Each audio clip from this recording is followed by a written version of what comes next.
자, 다음 문제 보겠습니다. 다음 자료에 대한 옳은 분석 이렇게 나와 있는데 갑구의 계층은 상중하 중 하나로 구분이 되고요. A, C는 각각 상중하 중 하나라고 합니다. 아직 뭔지는 모르고 부모 세대 계층 구성비는 A, B, C가 3대 6대 1이다. 모든 부모의 자녀는 한 명이다. 이렇게 나와 있습니다. A, B, C부터 찾아야겠죠. 자, 밑에 힌트를 쓱 보니까 자녀 세대 A는 부모 세대보다 계층이 낮을 수 없다. 자, 이 말을 잘 이해하셔야 돼요. 자녀 세대 A가 뭐길래 부모 세대보다 계층이 낮을 수 없을까? 이 A가 만약 하라고 한다면 부모 세대보다 계층이 낮을 수 있죠. 부모가 중이나 상이면 계층이 낮을 수 있습니다. 이 A가 중이라면 부모가 상일 때 자녀가 더 계층이 낮겠죠. 아, 그러면 이 A는 상층이구나. 자녀 세대 A가 상층이어야 그거보다 높은 건 없으니까 부모 세대가 그보다 높이 있을 수 없으니까 그보다 낮을 수 없다. 그래서 A는 상으로 확정입니다. 자, 그리고 B는 다이아몬드형 계층 구조에서 가장 비율이 높은. 그럼 B는 뭘로 확정? 중으로 확정. 그럼 C가 뭘로 확정? 하로 확정이 됩니다. 자, 그러면 자, 이렇게 우리 익숙한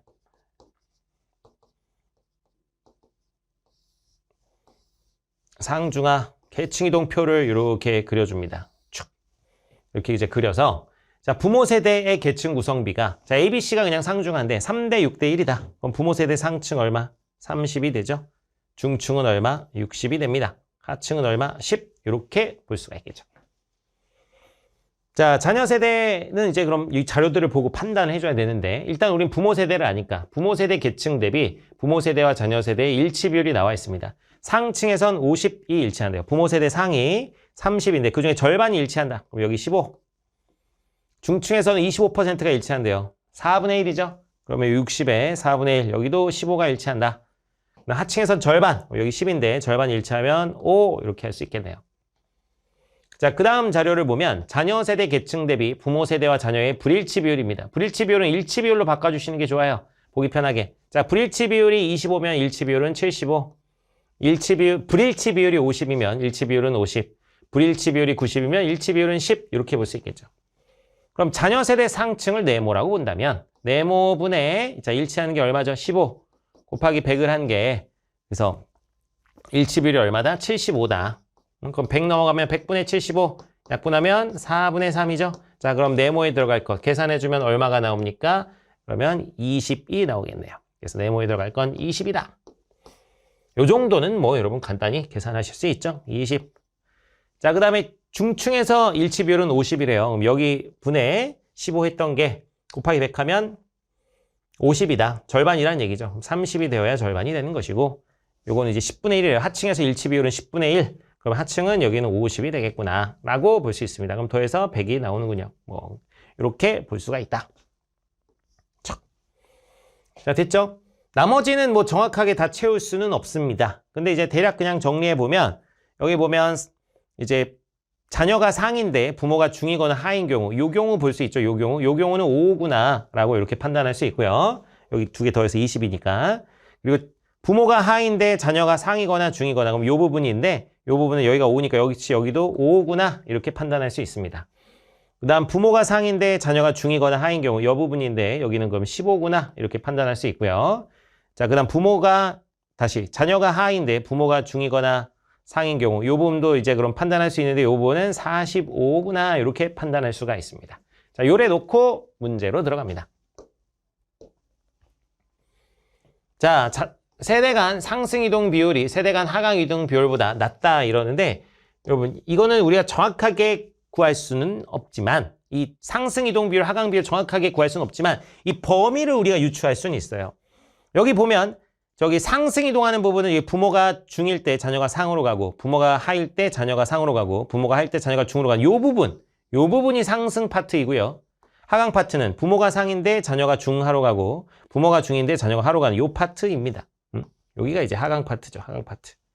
자, 그러면 딱 봐도 상승 이동하는 건 이 최대치로 잡아봐도 여기 5가 딱딱 따로 들어가서 해봤자 10밖에 안 됩니다. 최대치 아무리 해봤자. 근데 하강 이동은 이미 여기 얼마가 있어요? 45가 있습니다. 그래서 이미 45가 있기 때문에 얘가 아무리 발버둥 쳐도 그 범위가 상승 이동의 범위가 하강 이동의 그 범위를 넘어설 수가 없다는 것이죠. 그래서 하강 이동이 훨씬 많다. 그래서 상승 이동 비율이 하강 이율보다 낮다. 그래서 이게 맞는 얘기가 되겠죠. 기억은 맞다. 자, 니은 보겠습니다. 자녀 세대의 계층 구조는 부모 세대의 계층 구조보다 사회 통합이 유리하다. 자녀 세대 계층 구조를 보니까 20, 30, 50 피라미드형입니다. 부모 세대 계층 구조 30, 60, 10 그건 뭡니까? 다이아몬드죠. 그러면 사회 통합이 유리한 건 다이아몬드형. 그래서 이건 부모 세대가 더 유리합니다. 자, 디귿 요게 이제 좀 까다로운데 중층 부모를 둔 하층 자녀의 인구는 상층 부모를 둔 중층 자녀 인구의 최대 3배이다. 이렇게 나와 있어요. 여러분 이럴 때는 그냥 귀납법적으로 하나씩 넣어보면 됩니다. 하나씩 넣어보면. 그래서 이 작은 숫자부터 그냥 하나씩 넣어봐요. 이럴 때는 하나씩 넣어본다. 자, 그러면 이 중층 부모를 둔 하층 자녀의 인구니까 거기가 어디야? 중층 부모를 둔 하층 자녀 여기죠. 여기랑 상층 부모를 둔 중층 자녀 여기 이 얘 둘을 비교하는 거야. 여기랑 여기를 비교하는 건데 한번 해볼게요. 자, 그러면 여기에 이제 숫자를 적은 것부터 한번 넣어보도록 하겠습니다. 자, 일단 0 한번 넣어볼게요. 0. 여기 0 들어가면 0, 15 돼서 여기 15 되는데 그러면 여기 보면 여기 하층, 부모의 하층 10인데 이미 그러면은 두 개 더해서 20이 되니까 15를 넘어버리죠. 이게 성립이 될 수가 없습니다. 그래서 이 10을 충족하지 못하기 때문에 그걸 초과하기 때문에 이건 성립은 할 수가 없고 마찬가지로 여기 5씩 올려볼게요. 여기 5 넣으면 5, 15 그러니까 여기 10 되는데 그러면 여기 15니까 역시 이것도 성립할 수가 없는 것이죠. 그래서 또 5로 올려봅시다. 또 5로 올려보면 이번에는 성립할 것 같죠? 10, 15 여기는 그러면 얼마 되고 5 되고 그럼 이번엔 성립하죠? 여기 10 됐으니까 여기 0 그 다음 여기는 5 여기 그럼 20 되고 여기는 40 되고 여기는 그럼 5 이렇게 정리가 됩니다. 자, 그러면 이미 여기 보면 여기 10, 40이 됐잖아요. 그러면은 중층 부모를 둔 하층 자녀이고 여기선 40이고 상층 부모를 둔 중층 자녀 여기 10이죠. 4배가 성립을 합니다. 그러니까 최대 3배가 될 수는 없다는 거예요. 이렇게 귀납적으로 반례를 찾아보면 됩니다. 작은 수치씩 하나씩 넣어서 조금씩 5단위 혹은 10단위 이렇게 이제 올려서 이제 찾아보면 되는 것이에요. 그래서 여기 최대 3배다 이렇게 얘기할 수는 없다. 자, 리을 중층 대물림 인구 대비 자, 중층 대물림 인구는 얼마입니까? 여기 15입니다. 15. 상층 대물림 인구의 비는 상층 대물림 인구 15죠. 그럼 15분의 15 그냥 1이죠. 1. 자, 하층 대물림 인구 대비 하층 대물림 인구는 5예요. 5. 5분의 중층 대물림 인구 중층 대물림 인구 얼마죠? 15죠. 그래서 이건 그러면 얼마야? 3이 되고 요거는 1이 되죠. 그래서 이 1은 3보다 낫다. 이제 요게 맞는 얘기가 되겠죠. 자, 그래서 리을이 맞게 됩니다. 그래서 정답은 기억 리을 2번이 되겠습니다.